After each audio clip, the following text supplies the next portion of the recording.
Puji nama Tuhan, selamat pagi Bapak Ibu Saudara. Shalom.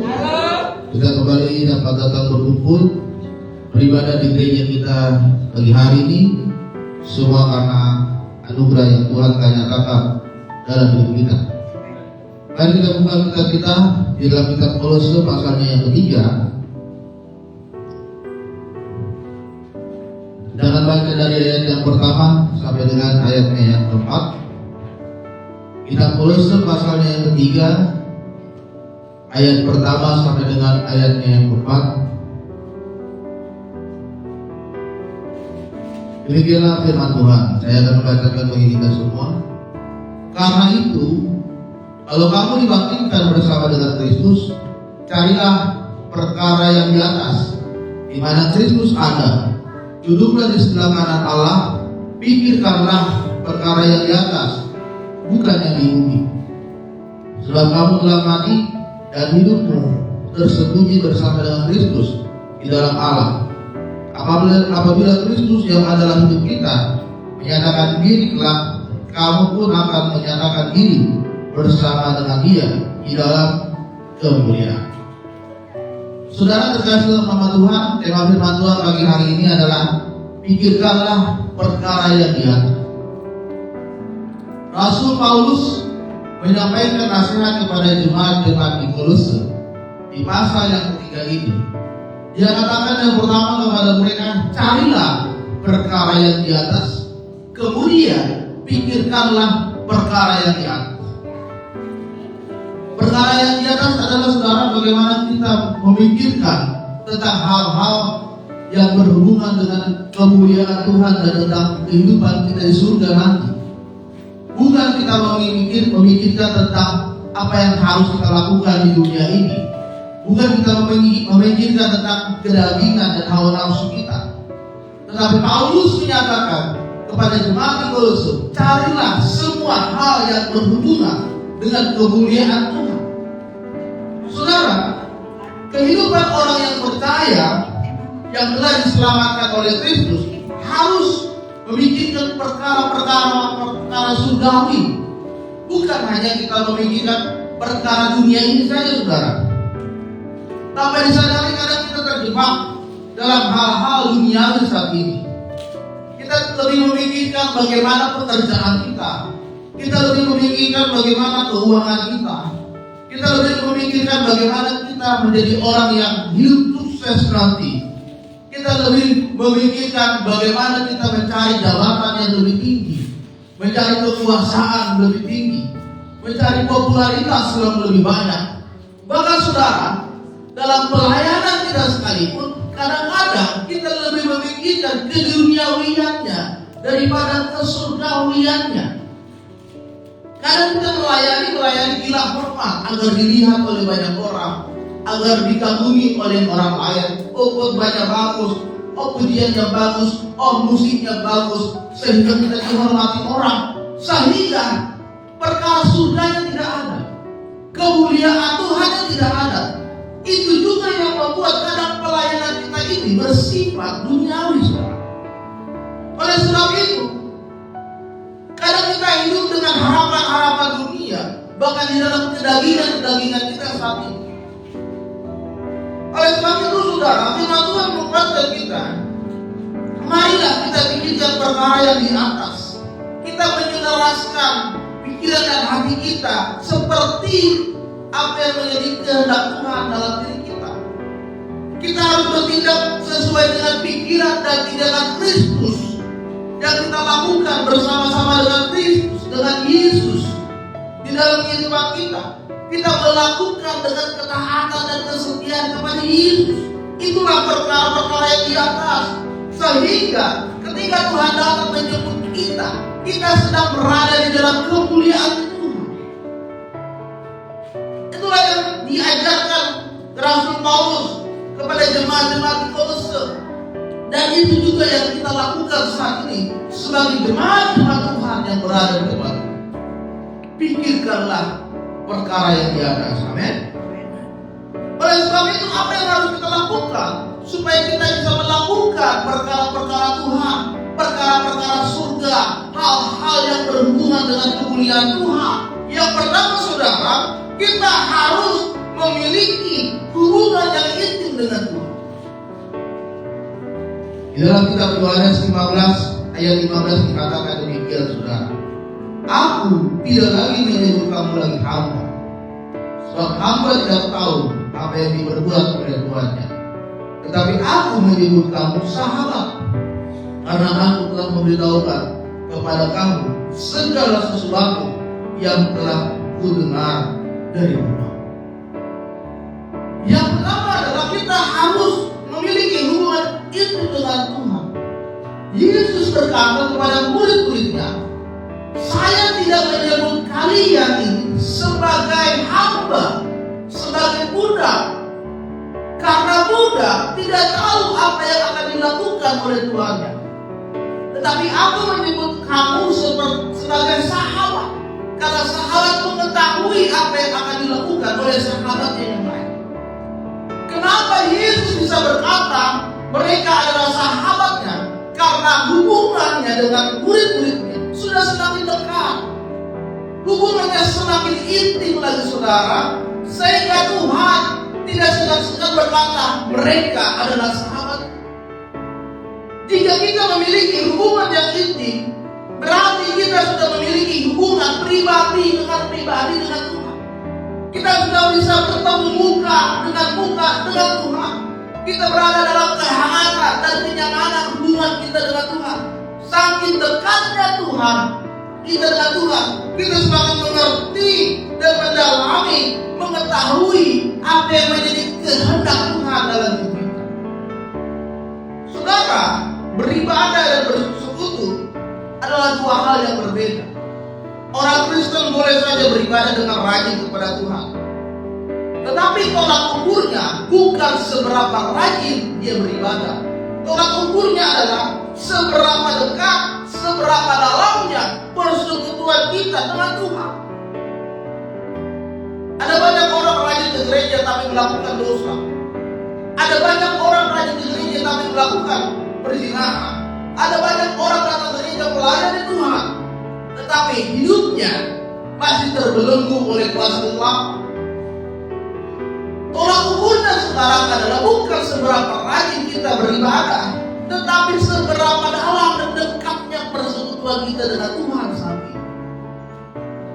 Saudara, Tuhan ingin kita memiliki hubungan yang intim dengan Dia, sehingga Dia akan memanggil kita sahabat. Sehingga Dia akan menyebut kita, hai sahabatku yang setia. Engkau telah setia ketika engkau berada di dunia ini. Masuklah ke dalam rumah untuk bersama-sama dengan aku dan tinggal di sana. Tuhan ingin kita mengalami hubungan yang intim dengan Dia, dan itulah yang menjadi prioritas di dalam hidup kita. Jika kita memiliki hubungan yang intim, maka perkara-perkara yang besar akan Tuhan bukakan dalam hidup kita. Amin. Karena Amos 3 ayat 7 berkata, Tuhan Allah tidak berbuat sesuatu tanpa menyatakan keputusannya kepada hamba-hambanya. Orang yang memiliki hubungan yang dekat dengan Tuhan, yang intim dengan Tuhan, dia mengerti isi hati Tuhan. Dia mengerti pikiran Tuhan. Dia mengerti kerinduan Tuhan dalam hidup saudara. Dan dia tahu bahwa Allah turut bekerja dalam segala sesuatu mendatangkan kebaikan bagi orang yang mengasihi Dia, yaitu orang yang sudah memiliki hubungan intim dengan Dia. Amin. Jadi kalau saudara sudah memiliki hubungan yang dekat, apapun yang saudara minta, Tuhan akan dengar. Apapun yang saudara rindukan, Tuhan akan berikan. Karena sebelum saudara minta, Tuhan sudah lebih dulu tahu apa yang menjadi kerinduan saudara. Itulah saking dekatnya kita dengan Tuhan. Saudara, panggilan tertinggi di dalam Alkitab bukan melayani di gereja, bukan memberi persembahan, bukan menyanyi kepada Tuhan. Panggilan tertinggi di dalam gereja adalah bagaimana kita memiliki persekutuan kita di dalam Tuhan. Makanya jemaat mula-mula itu saudara, mereka memiliki kerinduan untuk bersekutu dengan Tuhan. Firman Tuhan katakan, jemaat mula-mula, mereka bersehati, sepikir, berkumpul di dalam bait Allah, menjual segala hartanya, dipersembahkan kepada bait Allah, dan mereka bersama-sama di bait Allah, berhari-hari, berminggu-minggu, mereka bersekutu di sana.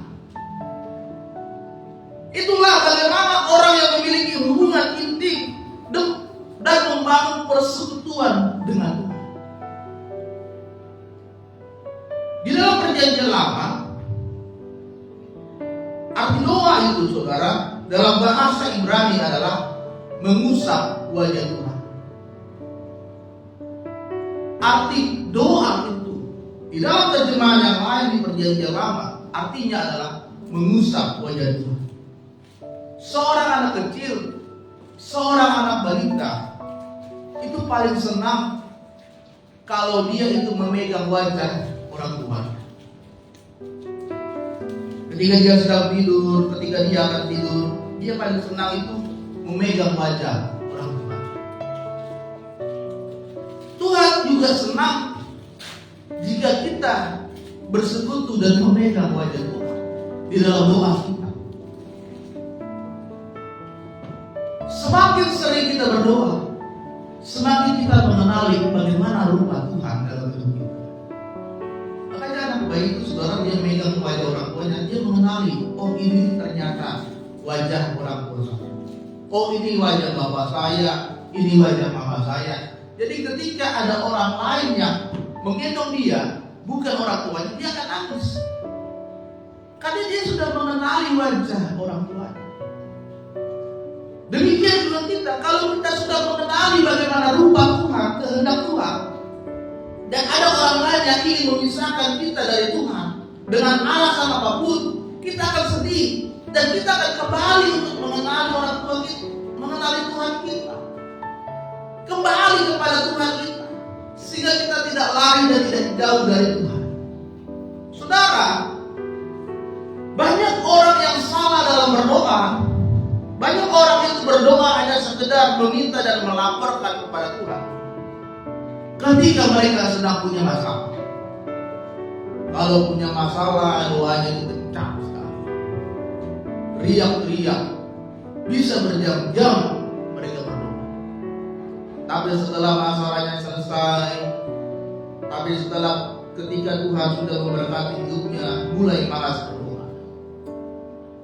Lama-lama dari sejam, setengah jam, 10 menit, 5 menit, 3 menit, lama-lama tidak pernah berdoa. Kadang orang salah melihat berdoa itu hanya sebagai rutinitas, hanya sekedar melapor, hanya sekedar meminta kepada Tuhan. Padahal saudara, berdoa itu adalah bagaimana kita menjadikan doa itu sebagai hubungan kita, keintiman kita, persekutuan kita kepada Tuhan. Sehingga apapun yang terjadi, doa tetap dilakukan. Apapun yang terjadi, kita berdoa kepada Tuhan dengan sungguh-sungguh dan sehati kepada Tuhan. Makanya di dalam Matius 6 ayat 6 dikatakan, jika engkau berdoa masuk dalam kamarmu, tutup pintumu, berdoa kepada Bapamu di tempat yang tersembunyi, maka Bapamu akan melihat yang tersembunyi dan akan membalasnya kepadamu. Jadi berdoa salah satu bentuk kita membangun hubungan intim dengan Tuhan, bukan karena rutinitas kita, saudara, tapi bagaimana saudara memiliki kerinduan setiap saat untuk memiliki hubungan yang dekat dan dekat, lebih dekat lagi kepada Tuhan. Sehingga tanpa doa kita seperti hilang koneksi, hilang hubungan. Tanpa doa tidak ada berkat Tuhan dalam hidup saudara. Sedikit berdoa, sedikit berkat, banyak berdoa, banyak berkat. Amin. Dan yang kedua, saudara, kenapa kita harus memikirkan perkara yang di atas? Karena kehidupan di dunia ini hanya sementara. Matius 24 ayat 35 berkata, langit dan bumi akan berlalu, tetapi perkataanku tidak akan berlalu. Yohanes 1 ayat 1, pada mulanya adalah firman, dan firman itu bersama-sama dengan Allah, dan firman itu adalah Allah. Firman Tuhan dengan jelas berkata, semuanya ini akan berlalu. Langit, bumi, semuanya ini akan berlalu dan sirna. Tetapi yang kekal itu adalah firman. Dan firman Tuhan itu adalah Allah. Jadi kekekalan itu adalah Allah itu sendiri. Harta saudara semua akan sirna, akan hilang. Jabatan saudara, kekayaan saudara, kesenangan itu saudara tidak akan dibawa pada saat kita meninggalkan dunia ini. Tetapi yang kekal adalah kasih, pengharapan, dan iman kita di dalam Yesus Kristus.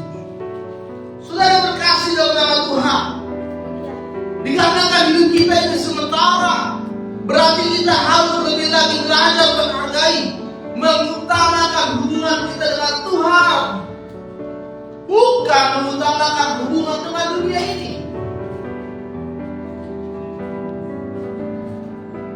Kata saudara, Tuhan itu akan datang kepada kita, menjemput kita, memanggil kita di waktu yang tidak kita bisa tentukan. Tidak ada satupun orang di dunia ini yang tahu kapan akan dipanggil Tuhan. Oleh sebab itu saudara, kita harus bisa mempersiapkan diri. Karena hidup di dunia ini hanya sementara. Pertanyaan sekarang begini saudara, apakah selama ini kita hidup di dunia ini sudah bertahun-tahun, apakah yang kita lakukan sudah memuliakan Tuhan? Apakah yang kita lakukan lebih banyak memuliakan Tuhan? Apakah yang kita lakukan saat ini sudah mengalami pertobatan sungguh-sungguh di hadapan Tuhan? Apakah saat ini hidupmu sudah kau berikan sepenuhnya kepada Tuhan? Ataukah kau masih setengah hati, masih tawar hati, masih memikirkan dunia ini, masih memikirkan kedagingan, masih memikirkan hawa nafsu saudara saat ini? Padahal waktu Tuhan itu tinggal sebentar lagi. Saudara, Matius 24 ayat 44 berkata, sebab itu hendaklah kamu siap sedia, karena anak manusia datang pada saat waktu yang tidak kamu duga. Kita nggak tahu, makanya firman Tuhan katakan, Yesus berkata, bersiap-siaplah, mempersiapkan hatimu, mempersiapkan hidupmu, mempersiapkan dirimu untuk menyambut kedatangan Tuhan nanti. Yesus menyatakan ada sebuah perumpamaan tentang orang yang setia dan orang yang jahat. Orang yang setia itu saudara, ketika tuannya pergi, dia melakukan tugas yang diperintahkan oleh Tuhan. Dia tidak tahu kapan tuannya datang. Dan ketika tuannya datang, tuannya melihat bahwa hambanya ini masih melakukan tugasnya, maka apa yang dikatakan oleh Tuhan? Hai hambaku, sekarang aku akan mengangkat engkau menjadi pengawas dari segala milik perusahaan. Orang yang baik, orang yang bijak diangkat oleh Tuhan karena dia melakukan tugasnya di dunia ini. Tapi orang yang jahat, saudara, orang yang tidak mengerti apa yang menjadi perintah Tuhan, apa yang menjadi tugasnya, dan dia tidak memikirkan kalau Tuhannya itu akan datang kembali. Ketika Tuhannya pergi, dia melakukan banyak kejahatan. Dia menganiaya hamba-hamba yang lain. Dia mabuk-mabukan, dia pesta pora, dan dia tidak akan mengira kalau Tuhannya itu akan datang kembali. Tetapi suatu saat Tuhannya datang kembali dan dia melihat hamba yang jahat ini sekarang. Dia sedang pesta pora, dia sedang mabuk-mabukan. Lalu apa yang dikatakan oleh Tuhannya ini?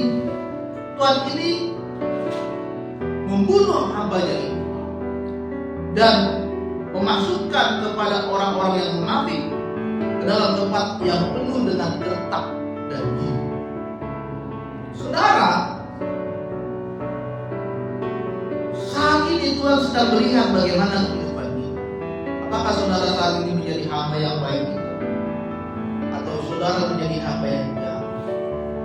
Hamba yang jahat tempatnya adalah yang penuh dengan ratapan dan kertak gigi, yaitu dalam kehidupan api neraka. Kertak gigi adalah saudara bagaimana kehidupan yang dipenuhi dengan kesedihan dan ratapan dan tangisan setiap saat, penuh dengan penderitaan setiap saat. Tidak ada kebahagiaan di sana, tidak ada kedamaian di sana, tidak ada ketenangan di sana. Selalu dengan penuh ketakutan, penderitaan, kesedihan dan penganiayaan. Itulah yang dialami oleh hamba yang jahat, yang tidak memikirkan bagaimana kehidupannya, karena dia mengira kehidupannya di dunia ini selamanya, padahal hanya sebentar. Jadi yang kedua saudara, kita harus menyadari bahwa hidup kita di dunia hanya sebentar. Amin. Yang terakhir adalah memikirkan perkara yang di atas, adalah melakukan kehendak Bapa di surga. Matius 7 ayat 21 berkata, bukan setiap orang yang berseru kepadaku Tuhan, Tuhan akan masuk dalam kerajaan surga, melainkan dia yang melakukan kehendak Bapakku di surga. Yesus jelas berkata kepada orang banyak waktu itu, bukan orang yang bilang Tuhan, Tuhan, Guru, Guru, saya mau ikut Engkau, saya mau bersama Engkau, tapi tidak melakukan kehendak Tuhan. Tetapi Yesus berkata, mereka lah yang berada di dalam kerajaan surga, yang melakukan kehendak-Ku, bukan hanya bilang Tuhan, Tuhan saja. Bukan hanya soal kita menjadi orang Kristen, memuji, menyembah Tuhan, tapi kita tidak melakukan perintah Tuhan. Maka Yesus berkata, hai engkau orang-orang munafik, enyahlah daripadaku. Janganlah hidup kita menjadi orang-orang Farisi zaman sekarang, ahli-ahli Taurat zaman sekarang. Kita tahu firman, kita tahu Alkitab, kita tahu pelayanan, kita tahu liturgi di gereja, tapi kita tidak melakukan perintah Tuhan. Kita sama dengan mereka, orang-orang munafik. Tapi saudara, marilah kita melakukan kehendak Tuhan, perintah Tuhan. Bahkan Yesus berkata, barang siapa melakukan kehendak Allah, dialah saudaraku laki-laki, dialah saudaraku perempuan, dialah ibuku. Sampai Yesus berkata yang melakukan kehendakku, dialah saudaraku, dialah saudaraku laki-laki, dialah saudaraku perempuan, dialah ibuku. Karena kerinduan Tuhan supaya kita melakukan kehendak Dia, sehingga Dia akan menganggap kita sebagai saudaranya Tuhan. Saudara yang terkasih dalam nama Tuhan, kita harus melakukan kehendak Tuhan. Dengan cara apa? Dengan cara kita mengisi, memenuhi hati kita dan pikiran kita dengan firman Tuhan.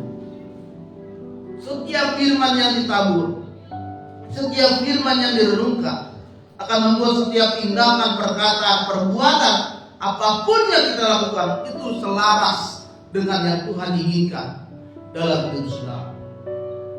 Sehingga firman Tuhan katakan, kau akan mengerti apa yang baik, apa yang benar, apa yang berkenan di hadapan Tuhan. Saudara yang terkasih dalam nama Tuhan, mari kita bangun persekutuan dengan Tuhan setiap hari, setiap saat. Kita renungkan firman Tuhan setiap waktu, duduk diam di bawah kaki Tuhan setiap hari, memikirkan apa yang menjadi kehendak Tuhan dalam hidup saudara, memikirkan apa yang menjadi kebenaran dalam hidup saudara, memikirkan apa yang menjadi rencana Tuhan dalam hidup saudara setiap hari, setiap waktu. Maka saudara akan melihat orang yang melakukan kehendak Tuhan, dia akan selalu disertai oleh Tuhan. Amin. Kita akan melihat saudara bagaimana rencana Tuhan nyata dalam hidup kita, bagaimana penuaian tahun ini terjadi dalam hidup kita. Memang gereja kita tahun ini adalah tahun penuaian. Bukan saya mengikuti gereja rayon, tetapi saya mendapatkan tema ini ketika di dalam doa. Ketika saya berdoa dan saya mendapatkan tema ini, dan sepertinya ini cocok untuk jemaat kita. Dan sudah memulai merintis gereja selama 2 tahun. Kalau ini adalah waktunya kita mulai. Mari, saudara yang belum menabur, marilah menabur. Tidak ada taburan kalau tidak ada upaya. Apa yang mau saudara tabur kalau saudara saat ini belum juga menuai? Firman Tuhan katakan, orang yang menuai kebaikan akan menabur kebaikan. Orang yang menuai kasih akan menabur kasih.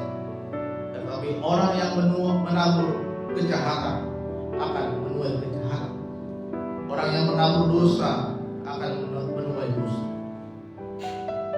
Hari ini marilah kita mulai memikirkan perkara yang di atas. Jangan lagi kita berpikirkan perkara dunia ini. Oh Tuhan, bagaimana nanti aku hidup? Oh Tuhan, bagaimana ketika aku meninggal nanti? Oh Tuhan, bagaimana anak-anakku ini?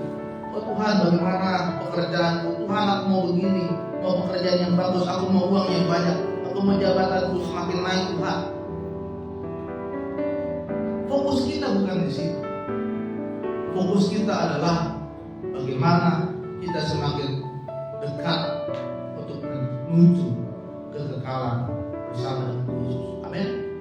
Karena semuanya ini sementara dan kekekalan itu hanya di dalam Yesus Kristus. Amin. Firman Tuhan, mari kita